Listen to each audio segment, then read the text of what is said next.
Hi అండి, సంధ్యాస్ కిచెన్కి స్వాగతం. ఈరోజు రెసిపీ వచ్చేసి బియ్యం పిండితో ఒక స్నాక్ ఐటమ్ అండి. ఇది కొంచెం ట్రెడిషనల్ అండి, పాతకాలం నాటి డిష్. ఇది వేపకాయలు అంటారు దీనికి. బియ్యం పిండి ఇక్కడ పొడి బియ్యం పిండి నేను యూజ్ చేస్తున్నాను. ఇక్కడ ఒక గ్లాస్ వరకు పిండి తీసుకున్నాను.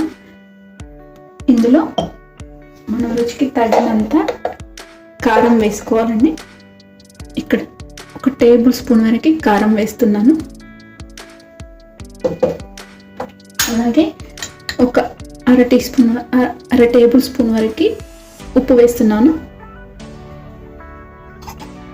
నువ్వులు వేసుకోవాలండి. ఇందులో నువ్వులు ఒక టేబుల్ స్పూన్ వరకు నువ్వులు వేస్తున్నాను. అలాగే ఒక పావు టీ స్పూన్ జీలకర్ర. ఇదంతా ఒకసారి కలిపేసుకోవాలండి.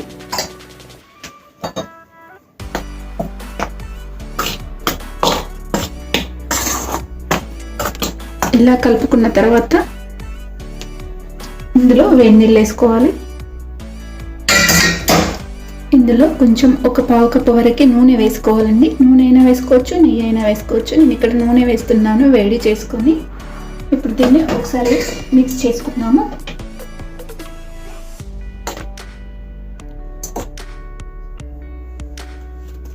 ఇలా చేతితోనే అనుకుంటే బాగుంటుంది. ఈ ఆయిల్ అంతా పిండిలా కలిసే విధంగా అనుకోవాలి.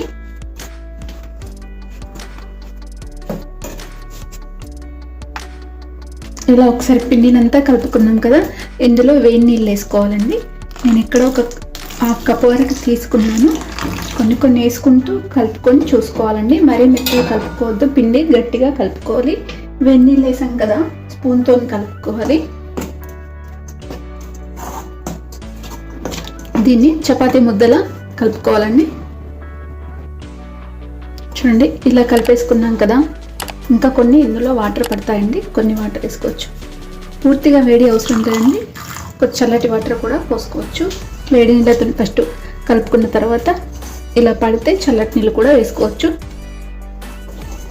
ఇదంతా కూడా ఒక ముద్దలా తయారు చేసుకోవాలి. చూడండి, ఈ విధంగా కలిపేసుకున్నాం కదా.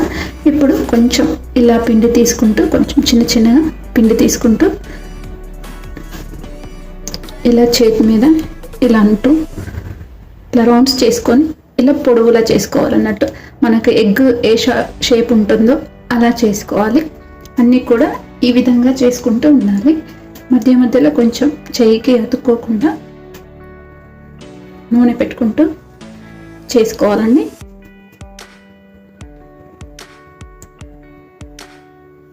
ఈ విధంగా చేసుకోవాలి.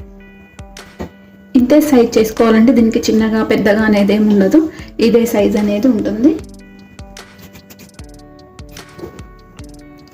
ఇలా అన్నీ చేసుకున్న తర్వాత ఒకసారి అన్నీ ఇలా చేసుకుని పక్కకు పెట్టేసుకోవాలి. అన్నీ కూడా ఇదే విధంగా చేసుకోవాలి. చూడండి, అన్నీ కూడా ఈ విధంగా రెడీ చేసుకొని పెట్టుకోవాలి. ఇప్పుడు ఆయిల్ కూడా వేడైందండి.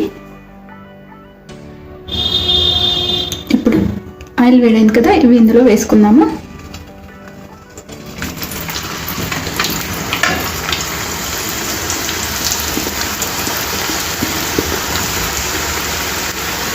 మీడియం ఫ్లేమ్ మీద ఇవి వేయించుకోవాలండి.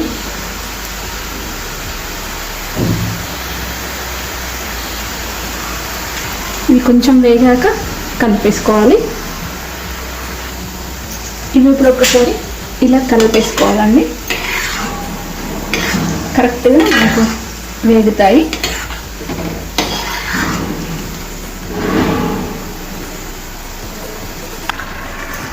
ఇవి ఇప్పుడు వేగాయండి.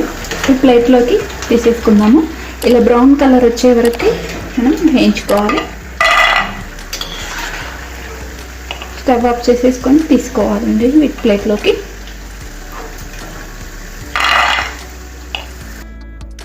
అంతేనండి, రెడీ అయిపోయినాయి మన వేపకాయలు అనేవి.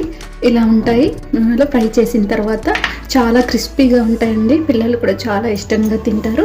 తప్పకుండా మీరు కూడా ఈ రెసిపీ నచ్చితే ఒకసారి ట్రై చేయండి. అలాగే లైక్ చేయండి, షేర్ చేయండి, నా ఛానల్ని సబ్స్క్రైబ్ చేయండి. Thanks for watching.